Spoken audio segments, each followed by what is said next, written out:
नमस्कार सगळ्यांना. सर्वप्रथम श्री स्वामी समर्थ.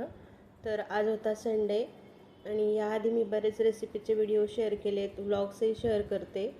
तर आज म्हटलं संडे रुटीन जे माझं 10 ते 1च्या दरम्यान असं ते शेअर करावं. तर मग इथे मी भाजी बनवत होती, शेवभाजी.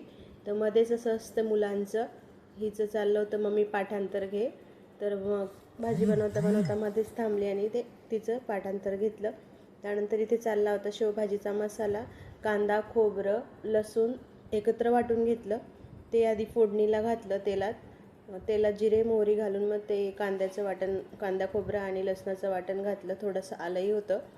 आणि ते वाटण घातल्यानंतर मग मी सेपरेटली टोमॅटो वाटून घेत असते शेवभाजीसाठी. अशा पद्धतीने करते मी. कांदा आणि टोमॅटो एकत्र वाटून घेत नाही. तर अशा पद्धतीने हे करता करता मध्येच बरेचसेही कामं होते. तर इथे हे टोमॅटो वाटून घेतलेला आहे. लादी पुसणं, झाडू मारणं आणि याआधी 10 वाजेच्या आधी आंघोळी, नाश्त्याची भांडी ते झालं होतं.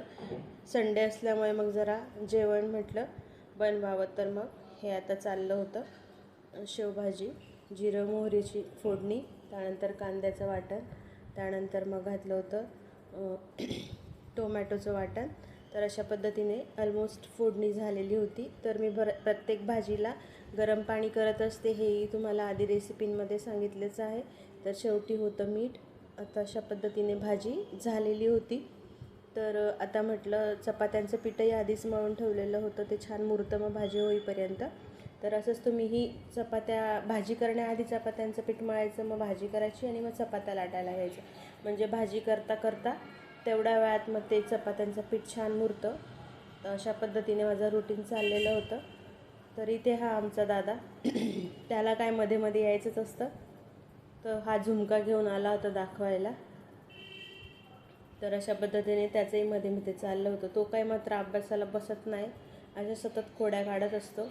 तर इथे ही दिदी आमची हेल्मेट, तिचं प्रोजेक्ट होता स्कूलचा, ते हेल्मेट बनवलं तर ते मला दाखवायला आलेली. आणि ह्याचं मम्मी केव्हा होईल स्वयंपाक, भूक लागली, असं काहीतरी होतं. तर मग त्याचंही मध्ये मध्ये चालूच होतं. तर मग मी चपात्या लाटून घेतल्या. तर मग शेवटची चपाती राहिली होती. दीदी म्हणे मला बनवायची. आता कुठला नकाशा झाला होता, मग त्याला तिने स्क्वेअर शेप दिला. तर अशा पद्धतीने ह्या माझ्या चपात्या झाल्या होत्या, भाजीही झालेली होती. तर आता आम्ही जेवणार होतो. आणि हा माझा मिनी ब्लॉग कसा वाटला कमेंट करा, लाईक करा, शेअर करा.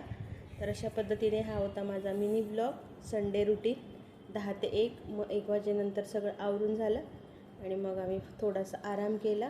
अशा पद्धतीने होतं माझं हे संडेचं रुटीन. चला भेटूया पुढच्या